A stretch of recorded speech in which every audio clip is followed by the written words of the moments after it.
you could sit on the toilet and you could play this game. Hadrian's Wall on the toilet. That's what they should have put on the back of the box. Great toilet game. Is this why you take so long in the bathroom? I want to be my favorite high score. What's up, everybody? Welcome back to our channel. If you're new here, I'm Mike. And I'm Kim. And you're watching Tabletop Turtle. Today we're reviewing Hadrian's Wall, a fairly complex flip and write game with a ton of depth that took us both very much by surprise. Yeah, absolutely. Yeah. It was not what I expected it to be at all. Spoiler! Hadrian's Wall is a slightly complex flip and write game that plays in about 30 minutes, designed by Bobby Hill. You play as a Roman general charged with defending a segment of the wall against invading Picts. You'll construct your fort, man your defenses, attract and entertain citizens, all to gain favor with the emperor. All the actions really played to the theme. All the different colored workers, they all felt like they had their own role. Well, I think the game calls them specific things. Like, I think one's the slave. Really? I don't think he's called a slave. I think he's something. That's what I'm gonna say. He's probably called something more BC than slave. Why would we call him a slave? He's purple. He's a slave. Yeah, and the blue guys are sort of like your plebs, like your workers, the plebeians. Plebeians. Is that the word? Where the word pleb came from? Like as an insult? Yeah. I assume so. I imagine like Roman generals were sitting down playing like StarCraft 2 and just like, oh, these plebs. You never know. I think that's where noob came from. Noob? Yeah, for sure. I think it was Augustus Caesar. See. He was like, they're noobs. I kind of thought you were joking. Well, obviously. But the theme is done really well. And it's really surprising given the fact that the game largely consists of just ticking boxes. Each section, whether it's the performers or the priests or the scouts, they all feel like they're doing something different that fits what their role is. Like the scout is, it's a little Tetris thing. Yeah, a little Tetris thing you're building. But it does kind of feel like you're setting them out on like a scouting path. Like, okay, you go along this straight line. You form this Tetris shape. It does feel like you're defending against the Picts. When the round ends and you're sort of waiting in anticipation, like, oh, where they're going to attack. Because, yeah, it feels random. That's kind of true, though. Yeah, like, you don't reality. You don't know when they're going to attack. Again, we have never been Roman generals. We've never experienced that life, so we can't say for sure. I know, we should really experience that sometime. Yeah, exactly. But you don't know. You don't know where people attack you from. It makes sense. Like, so the game mimics that. And I think the art helps a lot with the theme, too. Oh, yeah. Like, they could have went like a more sort of boring approach. They could have used actual photos. And I guess that would have been okay. But I think the fact that everything's like really vibrant and colorful, but it's not garish and too cartoony, that it's more approachable. And I think that's important because the game, like, it is overwhelming. Like, if I were to show this to a new player who's not too familiar with these types of games, I was like, fill all this stuff out. Like, what is this? They think it's just work. They think like you're assigning them some sort of like work task. You mentioned it to me that you thought it was like homework, and I'm like, I loved homework. And I think it's important too that this game provides game pieces. Okay, so it's not just a pad of paper. You are flipping cards. You are taking the little meeples and exchanging them for other meeples, and that's a nice touch. Like, you wouldn't think that that's important, but I guess you don't know what you're missing until it's gone. So I'm glad it's there. And we should note here that there are going to be people that they're just going to hate this game because there's a lot of just filling boxes to get a resource so that you can fill other boxes. And at some point, for some people, that theme is just going to wash away and you're going to see it as like mechanical drudgery. I enjoyed it, but I think that sort of plays to the fact that it's only 30 minutes. I think if this stuck around for an hour, you'd feel it. You'd feel it. But like, I don't want to tick any more boxes to get, this resource so I could tick this box over here. Most people that love board games love, building an engine and getting that kind of satisfaction. Yeah. You like to call it the dopamine hit. It's like, it is a dopamine hit, basically. When you get something, it's the immediate gratification kind of thing. This game provides that. It does. And it helps balance out the whole box and box. Like, fill in a box to get this box to go back here. Like, the back and forth, getting some places really give you that, good amount of victory points from these tracks that feels so satisfying. Mm-hmm. Right? So, and like you said, 30 minutes definitely makes it doesn't overstay its welcome. Yeah. Yeah. And the victory point progression is important to talk about too, because I do like that it's sort of a relatively low scoring game. There are certain games where it just feels like it's just, you're getting bombarded by victory points and it doesn't feel well earned. I mean, I don't feel that way at all. I love all the victory points. She wants to be showered by victory points. Yes. She wants a game that's just like she can lay back, do nothing, and she just earns points for doing nothing.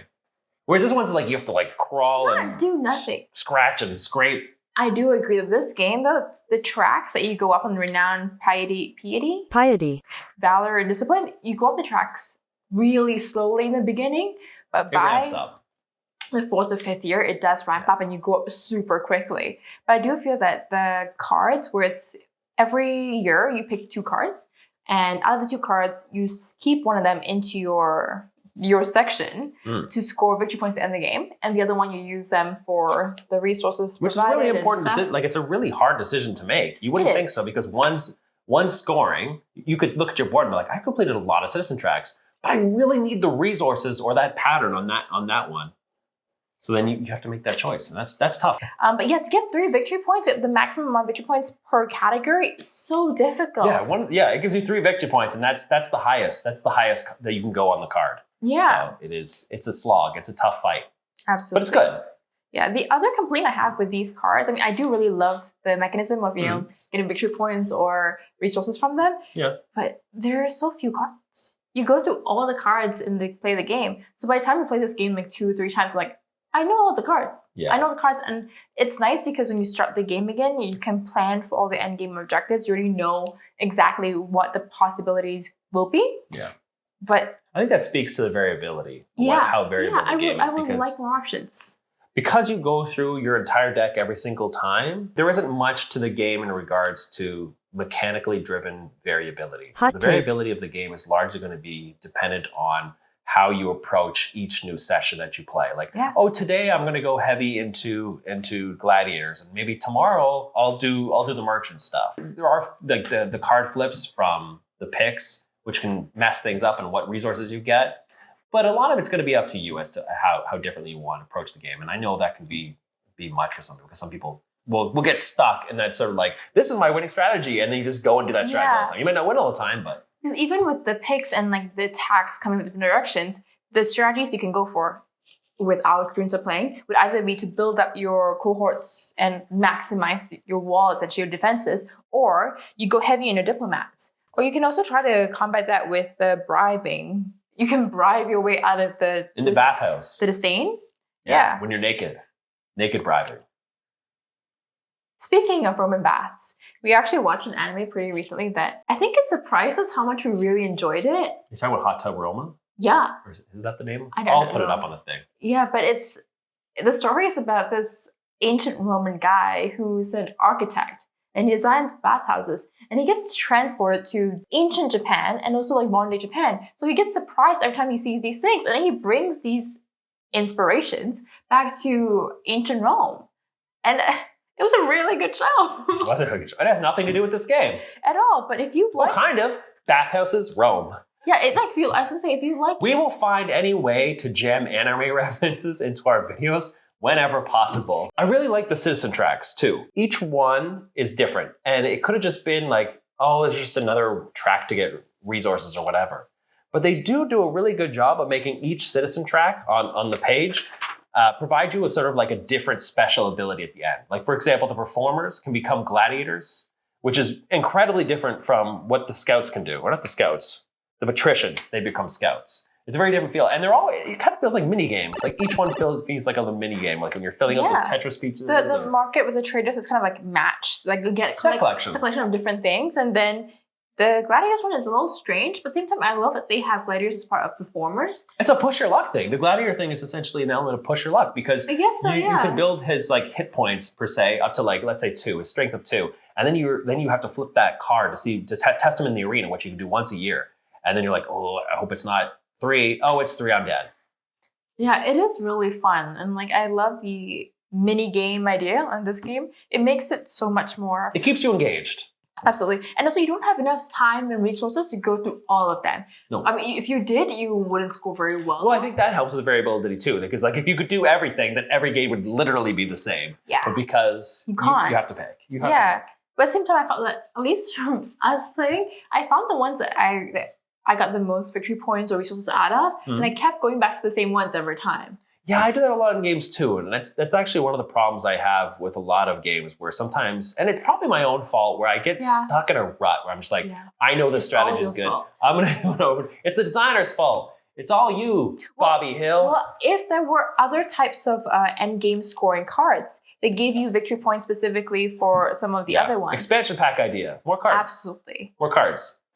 And if you do that and you make money, send us royalties. Just say it's Tabletop Turtle approved. No, send us money. All the money.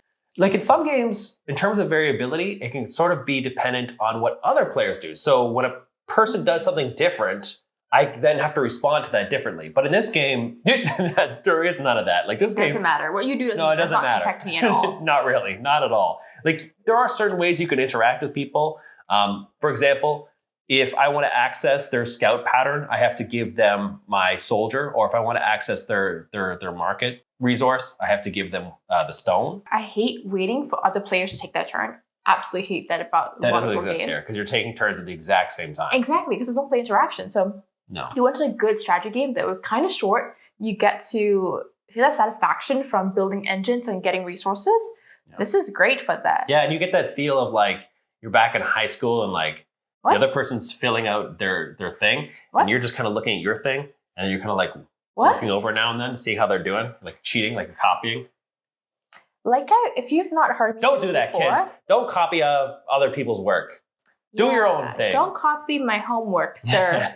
But you do compare notes, like at the end. That's pretty much the only interaction you have is at the end of the game. You're kind of like, so what did you do? Oh, you did gladiators? I did the priests. Yeah, I actually really enjoyed that part. I enjoyed like in the end of the game, I'm like, oh, I collected all these victory points. I felt like I did so well in this game. What did you do? And how did you get those points, you know? Well, like sometimes, I mean, not I don't cheat while playing these games, but I will like take a quick little glimpse over and be like, oh, that's what I just said. He got so high in his valor. How did he do that? You know, things like that. Those moments where I'm like, naked bathhouse bribing. How do you score this game? How do I score it? I think I give this game a 7.5 or an 8. I'm going to lean towards an 8. I don't want to give a 0.5. I lean towards an 8. And I think that's saying a lot. That's saying a lot because I despise right games. I hate filling up circles, and I don't like games that don't have player interaction.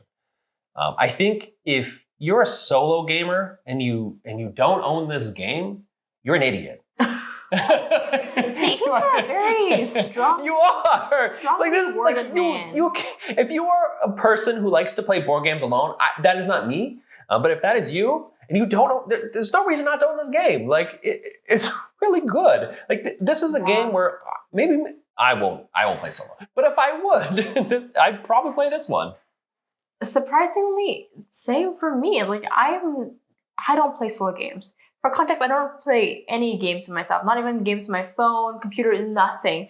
For me, the whole joy of games comes from gaming with people. Yeah. And if I were to start playing solo board games, I might start with this one. It's so quick. It's so satisfying snappy. too. Yeah. Right? It's not as quick. It's like it's quick, but you feel like you get a lot out of that time. Like we have a lot of like 30-minute type games. A lot of them just feel like mindless. But this is it. Yeah. This is a game changer. It's like advanced Sudoku. I love Sudoku. And this is not Sudoku at all. I don't know why he made that comparison. It's not Sudoku. But it's like a little, because it's a puzzle. The game's sort of like a little puzzle that you're trying to solve. With no numbers. With no numbers, but like, you could sit on the toilet and you could play this game. Hadrian's Wall on the toilet. That's what they should have put on the back of the box. Great toilet game. Is this why you take so long in the bathroom? I want to beat my previous high score. I see. Well, if you're normal and do not play board games in the bathroom. What's the score that you give it? A 9. Ooh.